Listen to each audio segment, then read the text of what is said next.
सुनो, ये जो बीत रहा है ना, ये जो बीत रहा है ना, ये वक्त नहीं, ये जो बीत रहा है ना, ये वक्त नहीं। आपको लग रहा है ये वक्त बीत रहा है, कुछ हो जाए, साथ आपकी उम्र, आपकी जिंदगी पे आपको जवाब देना। और जिस भर्ती के पीछे आप लगे हो ना, ये वो भर्ती है जिसने आपको फिर से पुनर्जन्म लेकर के जीवन दान दिया है। आप अपने जीवन को कहाँ तक लेके जाना चाहते हो, वो आप पे डिपेंड करता है। आपका गाइडेंस क्या है, आप किसके साथ जुड़ रहे हो, आप क्या कर रहे हो, इस टाइम क्या सोच रहे हो, ये सब कुछ बहुत मायने रखता है। आपकी मर्जी, आप जहाँ जा रहे हो, जहाँ जिसके साथ जुड़ रहे हो, जहाँ पढ़ रहे हो, लेकिन ये जरूर सोच, आप पहले भी वहाँ गए थे, आप पहले भी वहाँ गए थे, आप पहले भी उन लोगों के साथ थे, आप पहले भी उन दोस्तों के साथ थे, आप पहले भी पढ़ाई कर रहे थे। लेकिन पेपर देखने के बाद उस एग्जाम हॉल में आपकी क्या हालत हुई थी, ये भी पता है। मानता हूँ पिछली बार कट ऑफ ज़्यादा गई थी, पेपर लीक हुआ था, लेकिन पेपर देते वक्त आपके माइंड में क्या चल रहा था? मैंने ये गलती कर दी, नहीं मेरा सिलेक्शन हो जाता। ये अगर सोच रहे थे तो वो गलती आप फिर मत करना। मैं हमेशा कहता हूँ आपको कि ये भर्ती है, ये भर्ती नहीं है, ये इमोशंस है। आपके लिए है या नहीं, लेकिन मेरे लिए तो है, क्योंकि मैं वो इंसान हूँ, जब गालियाँ खा रहा था तब लोग बोल रहे थे कि ये भर्ती रद्द नहीं होगी। उस वक्त जो इंसान मुझसे जुड़े थे, मुझ पे ट्रस्ट करके अपना पैसा, अपने इमोशंस, अपने हर एक चीज़ को त्याग करके अपने विश्वास के साथ मुझसे जुड़े थे, वो विश्वास फिर से जगाने आया हूँ। ध्यान से हाँ, 2023 में जो गलती की वो अब मत दोहरा देना। ये एग्ज़ाम हार्ड वर्क से नहीं क्रैक होगी। हार्ड वर्क का टाइम नहीं है, स्मार्ट वर्क का टाइम है। आप देख लीजिएगा, कई बार आपने देखा होगा कहीं पे गोडाउन वगैरह में ट्रक खाली हो रहे होते हैं, आप ही के परिवार का कोई ना कोई मेंबर या फिर हमसे जुड़ा हुआ कोई इंसान अपने कंधे पर कट्टे ले लेकर के भर भर के वहाँ रहता है। उसको पूरे दिन भर काम करने के बाद, पूरा काम कंप्लीट करने के बाद में 200 रुपये आजकल मुश्किल से बढ़ कर के 500 रुपये मिलते हैं, लेकिन उसने क्या कुछ किया है वो उसे पता है। लेकिन अगर आप स्मार्ट वर्क करके अगर एक अच्छी ऑफिस में बैठे हो, एक मेल करने के बाद आपको हज़ारों रुपए मिल जाते हैं, तो डिपेंड करता है कि आपको हार्ड वर्क करना है, स्मार्ट वर्क करना। अगर लाइफ में आगे बढ़ना है तो हार्ड वर्क से कुछ नहीं होगा, आपको स्मार्ट वर्क करना होगा, क्योंकि अभी एआई का ज़माना है। इस एआई के ज़माने में आपको एक्टिव रहना होगा। 2023 में जो आपने गलतियाँ की थी, 22 की भर्ती 2023 में एग्ज़ाम दिए थे, लेकिन आपको वहाँ रियलाइज़ हो रहा था कि मैं जहाँ पढ़ रहा था, जैसे पढ़ रहा था, वहाँ पे कोर्स तक कंप्लीट नहीं हुआ था मेरा, मैं क्या खाक तैयारी करूँगा। रिवीजन भी ज़रूरी होता है, इस चीज़ को एक्सेप्ट कीजिएगा। देखिए, आपको पता है कि 100 सवा 100 भर्तियाँ हैं, समझ कर के चलिएगा, और 4 लाख के समथिंग ने आवेदन किया था। अब यहाँ पे सब तो मेरी बात नहीं मानेंगे, सबके लिए तो ये काम की चीज़ नहीं, लेकिन ये उनके लिए है जो पहले धोखा खा चुके, जिनके लिए आखिरी भर्ती, जिनके लिए ड्रीम है, जिनके लिए एक सपना है, जिनके लिए इमोशंस। अगर इमोशंस को जीना चाहते हो ना, जहाँ भी भटक रहे हो ना, अभी भी समझ जाओ कि क्या गलतियाँ कर रहे हो। 2023 में कौन सी गलतियाँ की थी, उनके बारे में बात करने वाला हूँ। स्मार्ट वर्क कैसे करके चलना है, वो चीज़ें आपको बता कर के चल रहा हूँ। ठीक है? आपको अच्छे से पता है कि ईओआरओ कोई छोटी-मोटी जॉब नहीं है, एक ड्रीम जॉब की तरह है। ईओआरओ क्या है? एक ड्रीम जॉब की तरह है। पहले तो अपने सपने को अपने सामने रखना सीखो। जैसे अपने बाबू सोना को बार-बार देखते हो ना फ़ोन में फ़ोटो खोल करके, मेरे बाबू ने खाना खाया, देखते हो ना बार-बार, चैट करते हो, मैसेज करते हो ना, वैसे आपका सपना आपके सामने होना चाहिए, आपकी टेबल के सामने। आपका जो ड्रीम है ना, आपकी नगर पालिका की, पहले भी बोला था, आप जिस नगर पालिका में ईओ बन करके जाना चाहते हो, ड्रीम बना लो साला, उसको अपनी टेबल के सामने लगा लो, देखो कौन रोकता है आपको। दिन-रात वही चीज़ें दिखनी चाहिए। आप अगर वॉशरूम में जा रहे हो तो वहाँ वही दिखना चाहिए, आप रूम के बाहर खड़े हो, आप खाना खा रहे हो तो वही दिखना चाहिए। ये अगर दम है आप में तो आपको कोई नहीं रोक सकता। लेकिन ये नहीं कि आपने 2 घंटे पढ़ाई की, उसके बाद में बाबू सोना से लगे, दोस्तों के साथ में घूमने-फिरने लगे, यार मैं तो ईओ बन जाऊँगा, इस बार दोबारा मौका मिला है। ऐसे नहीं बन, इन गलतियों को सुधार कर लेना, नहीं तो ज़िंदगी भर पछताओगे। और ऐसे लोगों से ज़रूर बच के रहना, ईओ के साथ आप ये भी कर लो और वो भी कर लो। ये कोई रेडी थोड़ी है कि आप आलू बेच रहे हो तो प्याज भी बेच लो। वो नहीं है ना, मिर्ची भी बेच दो, धनिया भी बेच दो। चिप लोग अपने फ़ायदे के लिए कुछ भी बेच देंगे। मैं भी मानता हूँ, मेरा भी काम है, एक प्रोफ़ेशन में एक अलग चीज़ चल रहा हूँ। मैं भी आपको कोर्स के लिए भी बोलूँगा, लेकिन किसी चीज़ से कॉम्प्रोमाइज़ मत करो। आ गई बात समझ में? अगर आप केले लेने जाओगे तो आप 40 रुपए किलो लेके आ जाओगे, लेकिन आप कीवी लेने जाओगे तो आप हज़ार बार सोचोगे, यार लूँ या नहीं लूँ? 200-300 रुपए की तो सिर्फ़ 3-4 पीस आएगी, ठीक है? इतना सोचते हो ना, इसीलिए कह रहा हूँ क्वालिटी से। अगर आपको हमेशा क्वालिटी कंटेंट के साथ और खुद को क्वालिटी के साथ इम्प्रूव करना है, तो खुद को पहले समझाइए कि आप कर क्या रहे हैं। बात समझ में आ रही है? आपको ईओ बनना है ना, तो अपने सपनों को वैल्यूएबल बनाइए। ऐसे नहीं कि किसी के भी सामने आपने रख दिया मैं तो ईओ बन जाऊँगा, मज़ाक बनवाए और घर आकर के बैठ गए कि तेरे जैसा बन सकता है कि नहीं? मैं तो बन ही नहीं सकता हूँ। इसलिए कह रहा हूँ ये गलतियाँ मत दोहराइए। आप कहाँ तक क्या कैसे पढ़ कर के चल रहे हैं, 2 मिनट में आप लोग हर जगह भटकते हो, आपको 2 मिनट में एहसास हो जाता है कि आप जिनके साथ जुड़ कर के पढ़ रहे हो, जो भी चीज़ें कर रहे हो, क्या सच में वो चीज़ आपको डिलीवर्ड हो रही है या नहीं हो रही है? नहीं हो रही है, तो वहाँ से हट जाइए।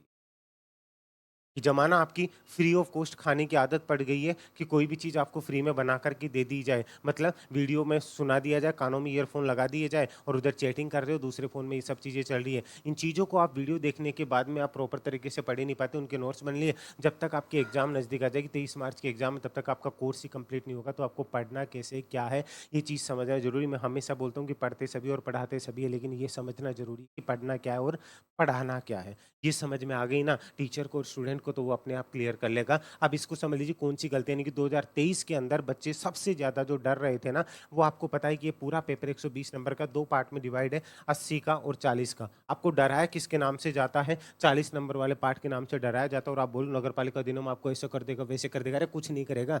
आपको पता है कि 40 नंबर में से आपका 22 से 25 क्वेश्चन ही नगर पालिका वाले क्वेश्चन पूछे जाएँगे। उसके बाद में आपके 15 से 18 जो क्वेश्चन है, वो योजनाएँ हैं जिनके ऊपर आप ध्यान ही नहीं दे रहे। ठीक है? ये योजनाओं वाला पोर्शन, ये भर्ती ही ऐसी है भाई, जो भी चीज़ें नगरपालिका स्तर पे जो भी चीज़ें डिलीवर्ड होगी, सरकार की जो योजनाएँ होगी, वहीं से तो लागू होगी। बात समझ में आ रही है? तो डरिए मत। उसके बाद में 40 नंबर ये है, 40 में से आप इतना समझ लीजिए कि आप इन सबको मिला कर के भी आप 25-30 भी ला रहे हैं ना, तो ये बुरा नहीं है। 25-30 के बीच में आप 80 नंबर को तो भूल रहे हैं। यही गलतियाँ उस टाइम की थी, आप मेरे पुराने वीडियो जाकर के देख लीजिएगा। मैं बुरा इसीलिए लगता हूँ क्योंकि मैं मुँह पे बोलता हूँ। 80 नंबर के पोर्शन को आप छोड़ रहे हो। अब कई लोग आपको बोल रहे हैं आलू के साथ प्याज भी ले लो, धनिया भी ले लो, मिर्ची भी ले लो। ठीक है?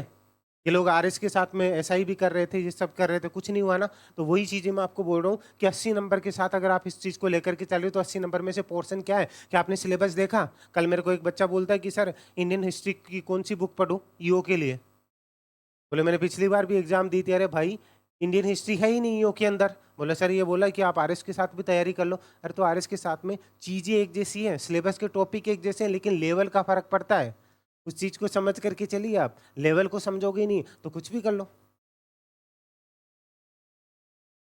बात को समझिए, क्या चीज़ पढ़नी है, क्या नहीं पढ़नी है। 80 नंबर का मैटर है, इसके अंदर सबसे ज़्यादा पोर्शन किसका है? मैं आपको पहले भी बता चुका हूँ आपको। आप लग रहे हो Rajasthan history, Rajasthan polity, Rajasthan art culture. अरे नवाब सुन तो ले पहले। इसके अंदर मेन क्या है? इसके अंदर पॉलिटी का पोर्शन ज़्यादा है। पॉलिटी कौन-सी? राजस्थान पॉलिटी और इंडियन पॉलिटी। और क्या आपको लगता है कि कितने भी वीडियो और कितनी भी बुक देख लीजिए कि इन 2 महीनों के अंदर, मार्च के अंदर तो एग्ज़ाम है, रिवीजन भी तो करोगे। दिसंबर, जनवरी और फरवरी, इन 3 महीनों के अंदर क्या आप इंडियन पॉलिटी को पढ़ सकते हो? इतने नवाब हो, सारे वीडियो देख लोगे आप। बताओ, इंडियन पॉलिटी की आप बड़ी-बड़ी बुक्स मँगवा रहे हो, अब ऑर्डर कर रहे हो, ये सब चीज़ें, राजस्थान पॉलिटी की बुक्स कलेक्ट कर रहे हो। पहले तो पता ही नहीं कि पॉलिटी पढ़नी है या हिस्ट्री पढ़नी है, क्या पढ़ना है। पहले तो ये तो कन्फर्म करो, सिलेबस देखा है क्या आपने? किसी भी एग्ज़ाम को क्रैक करने से पहले सिलेबस को देख लिया करो एक बार। अब इतनी बुक्स और इतने वीडियो से कलेक्ट करने से अच्छा, अब आपको ज़रूरी है एक सही इंसान जो जहाँ से उस रास्ते से गुज़रा हुआ हो, उसकी उँगली पकड़ कर के आप चल सको। आपको बेस्ट तरीके से इसका कंटेंट कहीं से भी, आप, मैं नहीं कह रहा हूँ कि आप मुझसे पढ़िए, कहीं से भी, लेकिन एक शॉर्ट नोट्स के रूप में इसका फॉर्मेट मिल सके कि सब किताबों का निचोड़ उस इंसान ने, उस टीचर ने उसको पढ़ा हो, उनमें से मैटर निकाल करके आपको दिया हो और आप चाहे तो उस मैटर को पुराने पेपर से मैच करके देख लीजिए, आपको पता चल जाएगा कि आप पढ़ क्या रहे हैं। इसके अंदर मेन पोर्शन है पॉलिटी, राजस्थान और इंडियन पॉलिटी का। ठीक है? हाँ, लेकिन आप तो आलू के साथ धनिया, मिर्ची, आलू, प्याज़ ये खरीदने में लगे हो।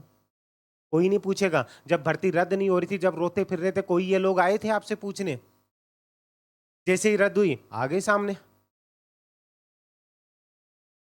इसलिए कह रहा हूँ चीज़ों को समझो, सपना आपका, आपके माँ-बाप का है। कोई बाद में अगर ऐसी चीज़ें हुई ना, कोई आपसे पूछेगा तक नहीं, फ़ोन तक नहीं उठाएगा।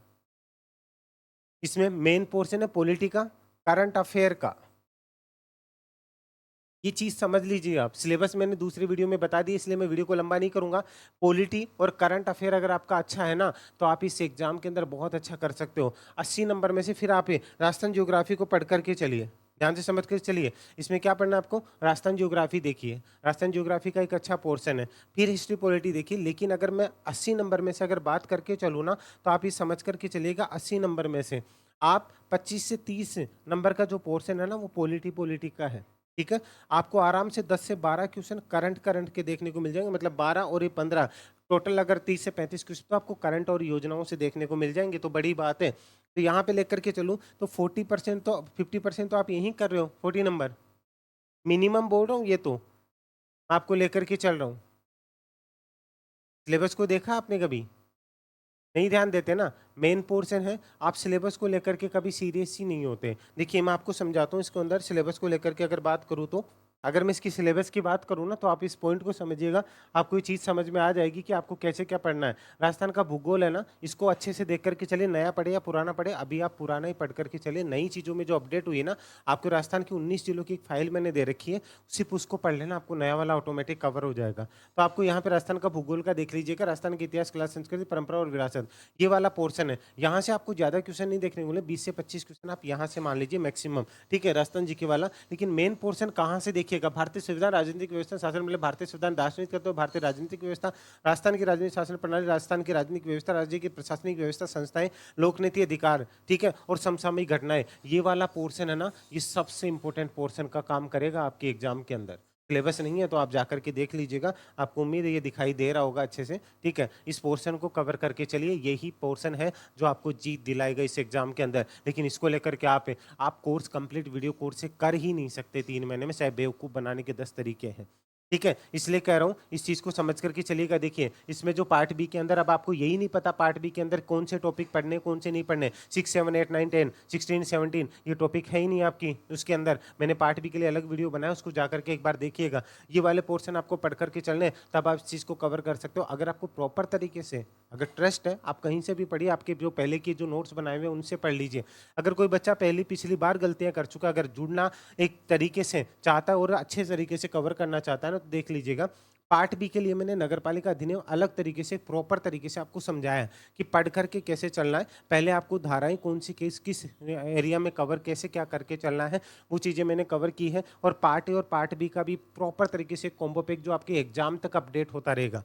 इसके अंदर आपका योजना और current affair live plus recorded रहेगा, बाकी पीडीएफ पैटर्न में रहेगा। लेकिन मैं आपको इतना कह सकता हूँ, आप एग्जाम तक कोर्स कंप्लीट करने के साथ साथ आप 3 बार रिवीजन और कर सकते हैं, अगर प्रॉपर तरीके से आप पढ़ाई करते हैं तो। अगर इसका आप देखना चाहते हो कि किस तरीके से कंटेंट कैसे क्या कवर्ड है, तो मैं एक बार आपको बता देता हूँ कि आप इस तरीके से प्रॉपर तरीके से जुड़ सकते हैं। अगर आप ऐप पे भी जाते हैं ना, आप कहीं से भी पढ़िए, लेकिन ये गलतियाँ मत कीजिएगा। आप आरपीएससी को सिलेक्ट कर सकते हैं। आरपीएससी को सिलेक्ट करने के बाद में आप चाहें तो इसका कॉम्बो पैक ले सकते हैं, और आप चाहें तो इसका अलग से पार्ट बी वाला पोर्शन भी ले सकते हैं। लेकिन मैं आपको ये दोनों पोर्शन दिखा रहा हूँ, जिसके अंदर पार्ट बी वाला अलग से दे रखा है, part A part B proper तरीके से एक पैटर्न में जो लाइव क्लास केंद्र सरकार की योजनाएं, ये योजनाएं अभी इसके अंदर चल रही है। देखिए मैं पार्ट बी आपको पढ़ने का तरीका बता रहा हूँ कि आपको जिस तरीके से गुमराह किया जाता है ना, ठीक है, उस तरीके से आपको वो चीज़ें हैं। अब यहाँ पे देख लीजिएगा, प्रॉपर तरीके से यहीं पे आपको समझाया हुआ है कि राजस्थान नगर पालिका अधिनियम किस तरीके से पढ़ करके चलना है, क्या क्या चीज़ें आएंगी, कौन सी कितनी अनुसूची है, कितनी धाराएं कितनी पढ़ करके चलनी है। पार्ट बी पार्ट ए के अंदर पूरे पहले धाराएं समझा रखी है, फिर इसको किस चीज़ को किस तरीके से करके चलना है, ये सब कुछ एक प्रॉपर गाइडेंस के साथ में आपको चीज़ें देखने को मिलेगी। तो अगर पिछली बार जो गलतियाँ की उनको सुधारना चाहते हो और एक प्रॉपर तरीके से आगे बढ़ना चाहते हैं, तो ये चीज़ें आपके लिए है। इसी के साथ में देखिएगा, योजनाओं को लेकर के आप सोचते हैं कि योजनाएं सिर्फ हमें इतनी सी पढ़ करके चलनी है, आप देखिएगा योजनाएं आपको अलग से प्रॉपर तरीके से ये चीज़ें दे रखी है। इनको समझ करके चलेंगे ना, तो आपको पता चलेगा कि हमें रियल में पढ़ना क्या है। कब से कब तक की योजनाएं हैं, 2019 से 23 तक की, अभी 24 की और अपडेट हो जाएगी। इसके अंदर देखिए प्रॉपर तरीके से पुरानी, आपको क्या लगता है पुरानी योजनाएं नहीं पूछी जाएगी? पुरानी योजनाएं अगर मान लीजिए गहलोत सरकार की भी कई योजनाएं जो अभी चालू है, वो भी पूछी जाएंगी। पहले अगर बीजेपी गवर्नमेंट की कोई योजनाएं हैं जो अभी गहलोत सरकार में भी चल रही थी, अब भी चल रही थी, उनसे रिलेटेड भी क्वेश्चन बन सकते हैं। इसीलिए कह रहा हूँ, देखिए हर एक चीज़, प्रधानमंत्री मोदी ने स्वच्छ भारत मिशन 2.0 का शुभारंभ कब किया था? 1 अक्टूबर 2021 को। सारी चीज़ें प्रॉपर तरीके से वन लाइनर पैटर्न के अंदर एक अलग पैटर्न में अगर आप पढ़ना चाहते हो ना, जो गलतियाँ की है उनको सुधार करना चाहते हो, आप जुड़ सकते हो। लिंक आपको डिस्क्रिप्शन में दिया हुआ है।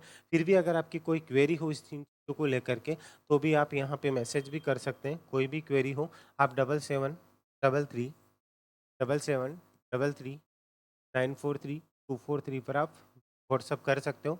कोई भी इस कोर्स को लेकर के आपकी कोई भी क्वेरी हो। इसी के साथ में अगर आप इंस्टा पर भी हैं तो आप यहाँ भी फॉलो कर सकते हैं, उमेश अंडरस्कोर हियर।